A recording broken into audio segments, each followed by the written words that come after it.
విశాఖపట్నంలో defence establishments అన్నీ చాలా ఉన్నాయి. ఎయిర్పోర్ట్ కనుక కావాలి అని అంటే, కట్టాలి అని అంటే వారి పర్మిషన్స్ అన్నీ కూడా తప్పనిసరి. మనం వచ్చిన తర్వాతనే ఈ పర్మిషన్స్ కోసం కేంద్ర ప్రభుత్వం మీద ఒత్తిడి తీసుకొచ్చి వెంట పడడం జరిగింది. ప్రధాని గారిని నేనే స్వయంగా కలిసి లేఖలు ఇవ్వడమే కాకుండా రిక్వెస్ట్ కూడా పలుమార్లు చేయాల్సి వచ్చింది. మేము వచ్చిన తర్వాతనే ఎన్ఓసితో పాటు, కేంద్రం నుంచి ఎన్ఓసితో పాటు airports authority of India approval,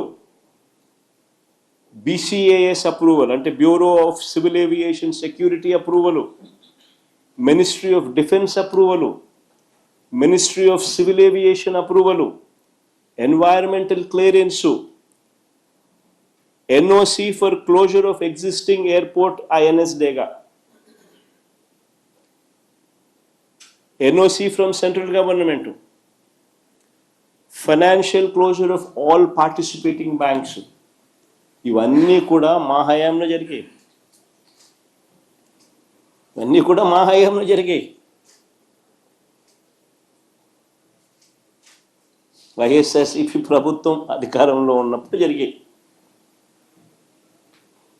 రోడ్లు, నీళ్లు, కరెంటుకు అవసరమైన రాష్ట్ర ప్రభుత్వ అదనపు నిధులు కూడా మా ప్రభుత్వం వచ్చాకే ఇచ్చాం. అవి కూడా మా ప్రభుత్వం వచ్చాకే ఇచ్చాం. చివరికి కోవిడ్ లాంటి కష్టాలు ఎన్నున్నా కూడా అన్నీ దాటుకుని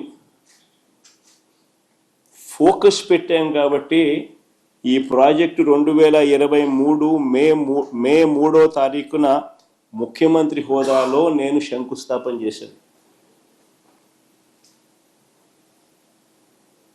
ఆ రోజు మీటింగ్లో చెప్పిన 2026లో మొదటి ఫ్లైట్ ఇక్కడ నుంచి టేక్ ఆఫ్ అవుతుంది అని చెప్పి.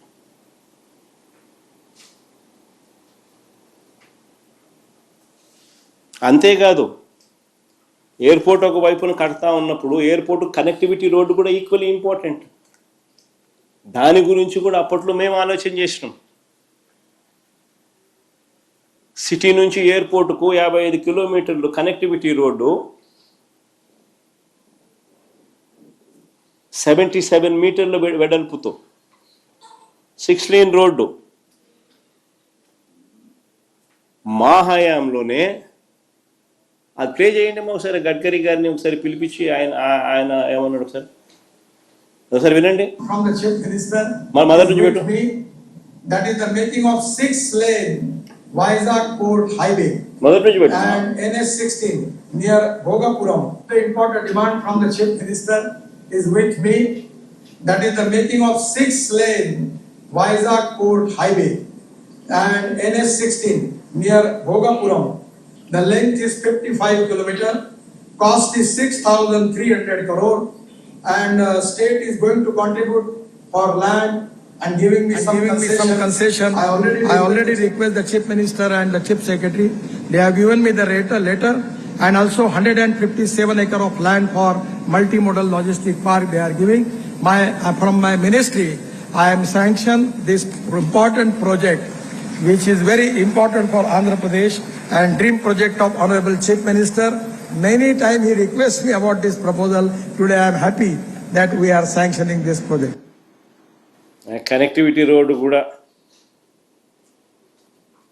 కేంద్ర మంత్రి గారిని పిలిపించి ఆయనతో శాంక్షన్ చేయించి ఆ ప్రాజెక్టును కూడా ఆయనే ముఖ్యమంత్రి గారి డ్రీమ్ ప్రాజెక్ట్ అని చెబుతూ అనౌన్స్మెంట్ చేసిన దాఖలాలు.